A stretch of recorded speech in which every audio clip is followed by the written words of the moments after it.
Hey everyone, welcome to another episode of Legendary Leaders.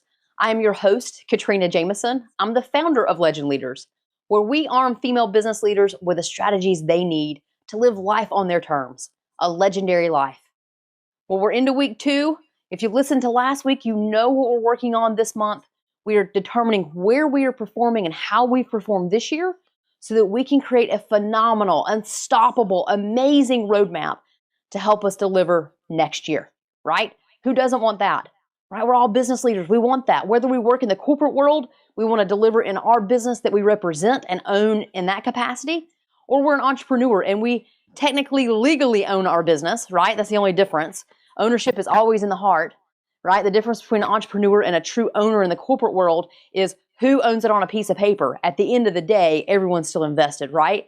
So if you're an entrepreneur, it's taking the metrics that you want to deliver to, your vision, where you want to be a year from now, and you're pulling that and comparing it to how you perform this year because you're doing all the work. You've got a little bit more work to do as the entrepreneur than the corporate leader, but at the end of the day, we're going to do the same work, okay?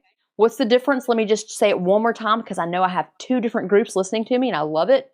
Corporate leader, you're typically going to take all of the targets, the priorities, everything that the company has decided, right? Primarily the C-suite. You may be a part of that, so you probably have had an active involvement if you're part of the C-suite.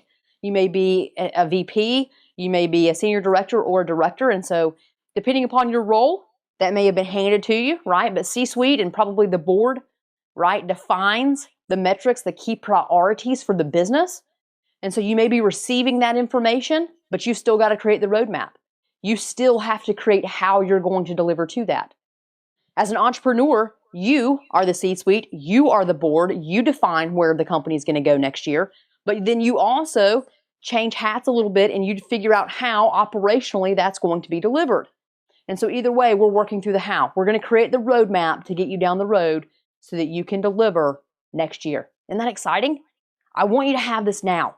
If you wait until January, every day that passes is a day that you should be delivering and helping you take one step further down your roadmap, and you're not doing that. So let's do the work now.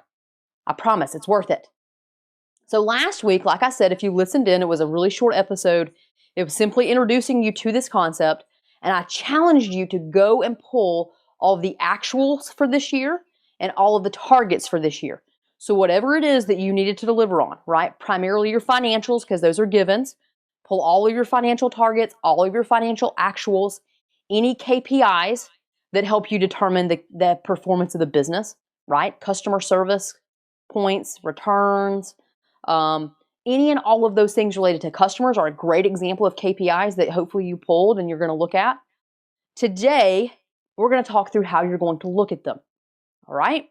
Now, before I dive into you going and assessing the business, you may be thinking, hold on, Katrina, I have a team. Why can't I just have the team do this? Now, the answer to that is that you will have your team do this. I'm not saying that you won't, but there is value in you doing this exercise as well. Number 1, you're the subject matter expert. You are the decision maker. The buck stops with you, right? And so while we can delegate actions, we can never delegate authority or responsibility, okay? Ultimately, we are still responsible for how our businesses perform. We cannot delegate that. It's not delegatable. So, because of that, we have to still be the subject matter experts, and we must sit down and understand how we're performing and how we think we're going to get there. Now, you'll understand as I go through this over the next few weeks that we're not going to create a definitive roadmap. You're going to have your team inject themselves at a specific time, and I'll let you know when that is, because they're going to come in and fill some of the gaps in. But you have to have enough of an understanding to pull them in, right? Inspect what you expect from them. You have to teach and train them on how to do this properly, so you have to have done it, right? And then ultimately, you are the visionary, especially as an entrepreneur. If you're a corporate leader, then you're still the visionary for your part of the business. That's still yours. And you have to be able to convey that. You have to be able to set the tone, and you have to be able to say, okay, if we've got 5 priorities, we have to do number 1 first, or we can't get to number 5. Your knowledge of the business will allow you to teach and train your team to understand that in ways that they probably wouldn't without you doing this exercise, okay? All of those reasons are viable, they're valuable, and they're valid. So come do this with me. Let's do this. Let's take your business to the next level. Let's get ready for next year. Get all your metrics, actuals, and targets. What I want you to look at is for each one, I want you to say, did you hit the mark or not? That's the first question, right? Assess it. How did you perform? For the areas that you overperformed, you need to figure out what you did really well. Because here's the thing, you want to keep doing that, right? That's an area where you don't have to invest a lot of time. Maintain the momentum, right? I also want you to look at the levers, that's what I call components of your business that actually help you perform and deliver to your overall target. Now again, if you're a for-profit company, primarily what you're trying to achieve has something to do with financials. You have a revenue target, you have an expense target that you want to control, and you have a profit target, and even better, some cash flow, although we don't necessarily talk about that a lot, especially in the corporate world, depending upon your part of the business. But minimally, you're going to talk about the three key pieces, which are revenue, expenses, and profit. And everything that you do in the business correlates to delivering to those overall financial targets. And so what I want you to do is with all of the metrics that you pulled, I want you to sit down and I want you to assess how you performed relative to target. Did you hit or did you miss? And then the next step that you must do is you need to figure out why. Now, I'm not saying freeze and take 2 months to figure out why. You don't have time for that. What I'm talking about is I want you to use the numbers and the data. Don't go have conversations yet. This is just a research period of time for you. Look at the data and say, okay, I didn't hit revenue this quarter. It was because, let me look at these KPI performance metrics. I missed over here. We didn't deliver the service the way we needed to. We had several returns that came back. We lost, so we lost money there. We had several people who canceled appointments. Whatever it is, right, depending upon your business, go back and let the metrics tell you the story. Then ask another question. Well, if I didn't hit the revenue target because I had poor customer service, did I have my service area staffed effectively? Again, you don't have to have a conversation for that. Go look at the head count. Go look at the vacation details.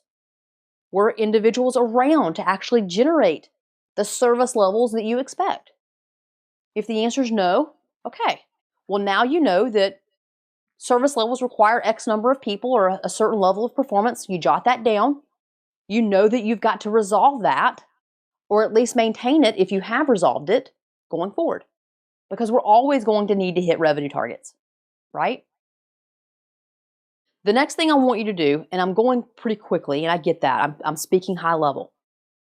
But know that I'm here. If you've got questions, send me an email, shoot me a note, reach out to me on social media, send me a DM, and we can talk very specifically about your business, okay? That's my commitment to you. So try me, reach out. I'm talking high level because what I want you to get into your system is that you're simply assessing performance. I want you to find what worked and what didn't. What worked and what you performed well on, you want to keep doing.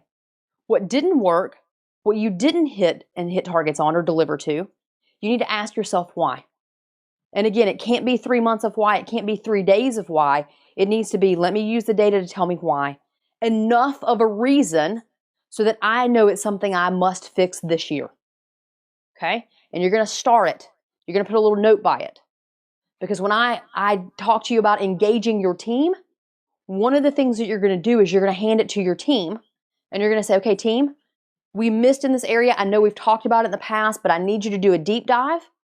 I need you to spend a couple of days working together or asking the questions to the IS department to get the data for us, whatever it is that you need, in order to come back and find the root cause of why we missed this so we can plug that gap. So that part of our roadmap for next year is that we plug these gaps, we solve these problems so that we can hit our targets for next year. Because I don't know of any business that actually allows you to decrease revenue targets and increase expenses and decrease profit need, right? Going in the opposite wrong directions in a given year. Sometimes it happens, right? Based on investments. We won't go down that pathway. But rarely does that happen, which means we must plug the gaps we already can see we had this year. All right? Now, the last thing that I want you to think about is this. You already know the vision for next year. You've either created it or it's been handed to you. Either way, it's yours. I want you to ask yourself, are there any levers? Are there any metrics, KPIs, pieces of the business that you've been so focused on this year that as you look to next year, you really don't need to focus on those? That project's been eliminated, right? That line of business is gone. You're going down a different pathway, right? That happens all the time in business because you're constantly innovating. It's normal. But what you don't want to do is allocate resources to an old project or an old pathway or a line of business that isn't there anymore. And then people start coming to you middle of January going, hey boss, what do I do? Right? Take those resources and put them over in other places. And so that's your plan. Again, road mapping. Where are people going to be? Who should be working on what? What should we be working on in the right order in order to deliver to our targets? Okay? What worked? What didn't? What do I keep from a KPI metric perspective, right? What do I get rid of? Again, from a KPI metric.